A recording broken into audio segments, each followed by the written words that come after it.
Hello friends, welcome to yet another session on essay perspectives. The topic for today is your perception of me is a reflection of you. My reaction to you is an awareness of me. Unlike previous videos where I have just explained the various perspectives and insights about the essay topics, or where I have given you an overview of how an essay has to be written and shared some arguments, counter arguments, etc. But in this video, I have written a complete essay and I'll read out that essay, and I am trying to showcase the standard concepts that I normally expect an aspirant to include in essay, maybe components, subcomponents, linkers, analytics, etc., or concretization of abstract topics. Whatever I keep repeating in my essay perspectives videos, I will try to showcase you how those components have been made a part of this essay so that it gives a proper perspective. And before I proceed, I have a disclaimer, friends, and please don't take this essay to be a gold standard. So there is a scope for writing a better essay on this, but I thought, okay, let me also write a detailed essay once and share it with you. That's why I have done. So okay friends, let's begin. Friends, the first and foremost thing is introduction. See, I have conceptualized essay as being made of various components, and every component I have put it in one box so that it becomes easier for you to understand. So okay friends, let's begin. The topic is your perception of me is a reflection of you. My reaction to you is an awareness of me. Okay. So the first component is introduction, friends. So this red box represents that introduction. Let me begin reading, friends. A soldier runs to a commander and says, "Enemies have surrounded us from all four sides." Pat comes the reply from the commander, "That's great, we can attack them from any corner." This fictitious incident juxtaposes two individuals with diametrically opposite personalities. While the soldier's perception of the enemy siege reflects his defensive personality, the commander's perception of the same situation reflects his offensive personality. So then, extending the same fictitious scenario, I have highlighted that extending the same fictitious scenario because it is a linker. Extending the same fictitious scenario without attaching merit to either of them, the soldier would react defensively to reduce the casualties to his or her troops, and the commander would react offensively to inflict as many casualties as possible to the opponents. While the defensive reaction of the soldier springs from his or her awareness of weaknesses and limitations, the offensive reaction of the commander springs from his or her awareness of strengths and possibilities. Friends, hope it is very clear. See, now I have taken a scenario, and that scenario is simple. A soldier comes to a commander and says, enemies have surrounded from all sides. The concern of soldier is that, so it is very difficult for us to escape. But commander says, excellent, then enemies have come closer to us. So towards whatever direction I fire, enemies will die. So here these two are diametrically opposite personalities. Soldier is defensive, commander is offensive. Correct. So here in my words itself, friends, I want you to observe one thing. See, while the soldier's perception of enemy siege reflects his defensive personality. See, how has soldier perceived? He has perceived it to be a threat. So that reflects his defensive personality. How has commander perceived it? Commander has perceived it to be an opportunity. That reflects his offensive personality. So thus, these are the key terms, right? Key terms in the essay topic: perception, reflection. So I have used the same terms: perception, reflection. See, perception, reflection, and then again perception, reflection, to make it very clear. Okay, then this is the first part of the essay topic. Then coming to the second part of the essay topic, there what they say is, my reaction to you is an awareness of me. Correct. That also I have taken the same scenario and I have explained that the soldier would react defensively to reduce the casualties, and the commander would react offensively. That means that is their reaction. Okay, then I have also said, while the defensive reaction of the soldier springs from his or her awareness of weaknesses and limitations, the offensive reaction of the commander springs from his or her awareness of strength and possibilities. Hope it is very clear now. So the reactions are what actually? This offensive reaction of the commander is because of his awareness of his strength and possibility.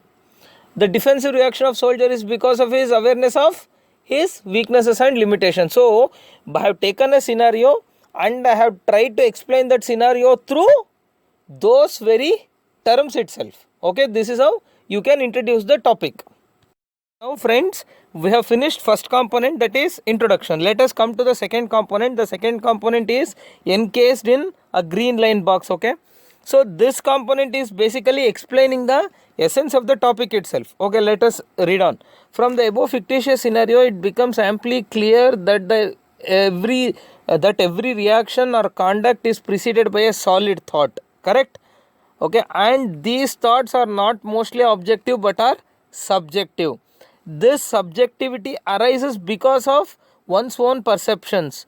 Interestingly, this perception is again influenced by one's own personality. Correct? In simple words, thus one's personality decides one's perceptions, which get concretized into thoughts that translate into actions. Correct? This is what I call expositional skills, friends, which I emphasized in my previous video on essay perspectives. So here I have elaborated on the topic itself. See, what does the topic says? Your perception of me is a reflection of you. My reaction to you is an awareness of me. So I have made a reverse engineering kind of a thing.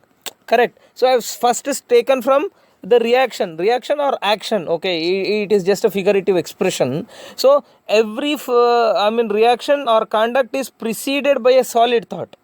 Correct? So that solid thought is not objective, it is essentially subjective. This subjectivity is because of perceptions. This perception is because of personality. So thus, to put it in other words, one's personality decides one's perceptions, collation of many perceptions which lead to thoughts, and those thoughts will translate into actions. So these actions essentially perform two functions: mission accomplishment, healthy relationship management. Correct? Since we are writing a civil services exams, then I thought, okay, let us have one line on that also. In fact, these two are the principal functions of every profession, more so for any civil servant as well. Okay, so this is how I have elaborated on the topic itself. Okay, then to put above argument in actionable terms, which is again a linker, one should build solid correct awareness about one's own personality. Hereinafter, such awareness would be referred to as self-awareness. This is like way to reduce the words in future. So one should build solid correct awareness about one's own personality to ward off incorrect perception, build objective thoughts, and calibrate one's action either to accomplish a task or to maintain a healthy relationship. So this is how I have set the tone for my essay. Then thus building correct self-awareness is the first step. Correct? So the essay topic is like that only. It ends like that. My reaction to you is an awareness of me. Okay. So then again, building correct self-awareness has two dimensions: avoiding subjective tendencies that obscure one's awareness, and consciously identifying aspects of one's own personality. Again, this is what I call concretizing the abstract concepts. So what is this self-awareness? So it's a very abstract thing. So I have said building self-awareness means two things: one, avoiding subjective tendencies; second, identifying one's aspects of one's own personality. This is how I have concretized an abstract thing. So initially, let us explore a few such subjective tendencies. Friends, before I forget, so this is the third component which talks about self-awareness. So the first component was introduction. The second component was essence exposition. So the third component is discussion on the self-awareness aspect of it. Again, this component has again subcomponents. So what are those subcomponents? Building correct self-awareness has two dimensions. The first dimension is first subcomponent, which is avoiding subjective tendencies. That subcomponent has many components in it. So those components I have again explained like this. Firstly, one's own prejudice is such an obstacle, because where your self-awareness gets obscured because of your own prejudices. An orthodox elderly man firmly believes that women should not be educated more and should be married off early. Such a man would perceive every other father who encourages his daughter to pursue higher education to be committing a mistake, and would get into unhealthy argument with that father. So this unhealthy argument is the result of his false awareness. See friends, again before I proceed, I have always emphasized that you should use examples to substantiate your arguments. Correct. So here there was an argument that the prejudices can be an obstacle to one's own self-awareness. So that argument I have substantiated through this illustration. Okay, secondly, a person is beset with stereotypes. See, first was prejudice, second was stereotype. Since stereotype is a technical jargon, it is important for us to explain it so that it becomes clearer to the reader. So by stereotypes is meant the tendency to treat every individual as belonging to a particular group and applying the same perception of a group to him or her. The tendency of Indians to treat every Englishman as being intelligent and rich is a stereotype. Being under the influence of this stereotype, an Indian entrepreneur may offer a higher pay package to an English employee unwittingly. This action of an Indian entrepreneur is the result of his false awareness. Correct. So this is also self-explanatory. I need not have to lay much stress. So then thirdly, incorrect awareness could be because of a halo effect. What is this halo effect? Again, a technical jargon. Friends, I think if most of you have read my book on ethics, actually I have explained all these concepts under the chapter Attitude, if I remember correctly. Halo effect implies automatically attributing a particular trait to a person just because he or she has some other trait. Perceiving every intelligent individual as hard worker and honest is the best illustration for this perception error. Okay. Friends, before we move on, I want you to focus on these things actually, especially the highlighted portion, extending the fictitious scenario, and from the above fictitious scenario, then to put the above argument in actionable terms, then building correct self-awareness, firstly, secondly, thirdly. What are all these, friends? These are all linkers. I have always said, see, every faculty and essay would tell you your essay has to be, your essay has to have a continuity. It has to be coherent, right? So that coherence is achieved only through linkers. So what are these linkers? So here I have made it very clear for you. So this extending same fictitious scenario, from the above fictitious scenario to put the above argument in actionable terms, see, building correct self-awareness, and then firstly, secondly, thirdly, all these things are linkers. So now you read the essay as it is, okay, then it becomes very easy for you. Okay, then you only get that feel of continuity. Okay friends, a small tip before I proceed. Friends, actually you can pause the video and then read the entire essay for yourself, because once I start explaining, I will start underlining, highlighting something, etc., which may become very obscure for you to read later. So you can pause and you can read once, okay, if you wish. Okay friends, so then I have in the previous video we just spoke about that halo effect, perceptual error, or halo effect, subjective tendency, that leading to obscuring one's self-awareness. So for that example I have continued here. Assigning sensitive money management task to an otherwise dishonest yet perceived honest individual is the result of incorrect awareness. See, why I have written is equal to reaction is because this act itself constitutes the reaction which gets mentioned in the topic itself. Okay.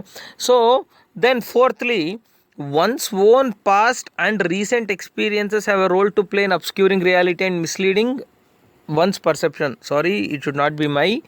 Thereby influencing my action or conduct. You can use one. Your action of refusal to give alms to a physically challenged beggar, because in the past one such beggar one person had approached similarly, but when you were being considerate he stole your wallet, is the result of your awareness that you could be fooled like that this time also. Correct. So these are all the awareness, these are all the subjective tendencies that would mislead you, that would determine your action, no doubt. But having correct self-awareness will lead to correct actions, will lead to correct results. Then once we have analyzed the subjective tendencies, it becomes the subjective tendencies that can obscure one's self-awareness. The next obvious question is how to avoid being prey to such tendencies. So this is another linker which is linking the subjective tendencies to how to avoid them. So I have precisely written there are various simple techniques. Being aware of the fact that one is vulnerable to be afflicted by such subjective tendencies helps one to be careful and consciously avoid them.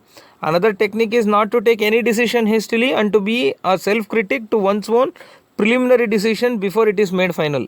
Third way is to have a reliable conversation partner who has earned your trust yet does not fear to oppose you when you are wrong. Such conversation partners can go a long way in helping one to not get carried away by subjective tendencies. Hope it is clear. Then friends, so this is the end of subcomponent of third component, self-awareness, right? So another subcomponent is, see, the first subcomponent was self-awareness had two components. One component discusses about avoiding subjective tendencies to get right self-awareness. Second component is understanding one's own personality traits, right? So that subcomponent let us discuss now. So while avoiding subjective tendencies is only one part of building self-awareness, the second most important dimension is to consciously seeking to explore and understand one's own latent personality traits. Consciously understanding one's personality essentially means being aware of one's strengths as well as weaknesses. Again friends, this is what I mean, again reiterate, concretizing an abstract thing. What is the abstract thing? Understanding one's own personality, correct? How do you concretize it? Understanding one's own personality means understanding one's own strengths as well as one's own weaknesses, correct? Okay. Every person is a unique blend of strengths and weaknesses. A person who has clear grip over these things would be in a better position to calibrate his or her action for his or her own good. Suppose there is a supplier of tires to an automobile manufacturing firm. Also suppose that he is the only supplier who has the ability to supply tires of high quality at the cheapest rate. Then he or she would be in a better position to bargain and quote the highest price from the automobile manufacturer. If this supplier is not aware of his or her strength, he or she would end up getting less, as happens in most tribal areas where organic and forest products are sold at throwaway prices by poor tribals to middlemen for pittance, while the latter would make windfall gains out of it. Self-explanatory. Then similarly, again a linker.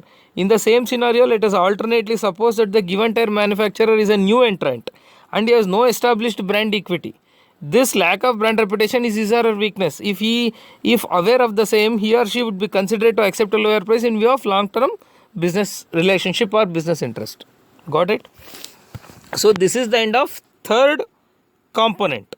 Okay, correct, which is discussion on self-awareness. Okay. Then friends, next, what is the fourth component? The fourth component is analytical part of it. I have always said you have to keep arguing something, and at some point of time you have to stop and question your own argument so that an analytical flavor gets added to the essay. So this is that fourth topic. Okay, from the above argument, it is aptly clear that having correct self-awareness is the bedrock for success. However, it is pertinent to pause and think if this correct self-awareness is alone sufficient for successful relationships and task accomplishments. Alongside this correct self-awareness, the quality of empathy is equally important. Any relationship or any teamwork has principally two sides, self and other. While correct self-awareness addresses the first, empathy addresses the latter. To take leaf out of the same tire supplier example, suppose the automobile manufacturer with whom there has been a long-term business relationship is already undergoing a financial crisis. It has a promising market. Here the supplier. Friends, before we go to the next page, again I want you to focus on these highlighted portions. Fourthly, once we have analyzed the subjective things, etc., all these things are linkers. You read properly, you understand for yourself how linkers are able to make your essay coherent.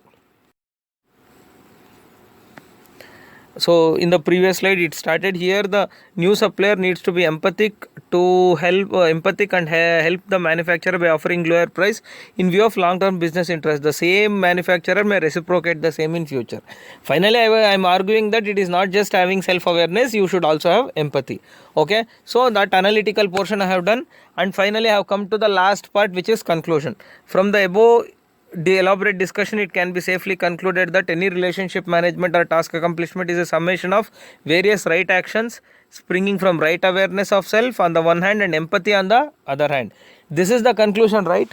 I started saying your awareness is the root cause for your actions, correct? So thus then finally we in the middle we also argued that it is not just self-awareness, correct self-awareness, it is also the empathy. So thus we have concluded, it can be safely concluded that any relationship management or task accomplishment is a summation of various right actions springing from right awareness of self on the one hand and empathy on the other hand. So then to conclude, I have taken another illustration.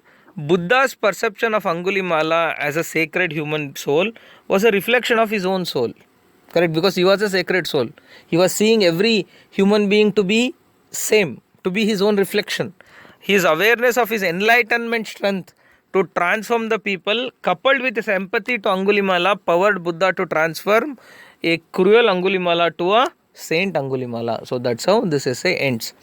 Friends, before I close, this is a new experiment I have done today. So, but before I close, I want to tell you 3-4 things. Any essay, any topic for that matter, will have these components. So first you should organize it into various components and subcomponents, connect every component and subcomponent using a proper linker. Then you should try to concretize the abstract concepts as much as possible. Then lastly, you should try to give an analytical flavor to this. In this essay, I have given analytical flavor at 2 places. At one place is that, arguing that it is not just self-awareness that is needed, but empathy is also essential. That is one analytical thing. And another analytical thing is a thread that runs all through the essay. What is that? See, finally, your awareness leads to your actions. Then wrong awareness will lead to wrong actions. Correct? But I have argued the necessity for right awareness leading to right actions. That's it. Friends, at the end of it, before I close, I want to tell you this entire essay has been written in about 140 words. You are supposed to write your essay between 1000 to 1200 words. So here and there, what I am trying to tell you is, if you plan properly, do proper brainstorming, do proper workout, I am 100% sure it is possible to write a multi-dimensional coherent essay in this word limit as well as time limit. Okay friends, thank you. We'll meet in next session. Thank you so much.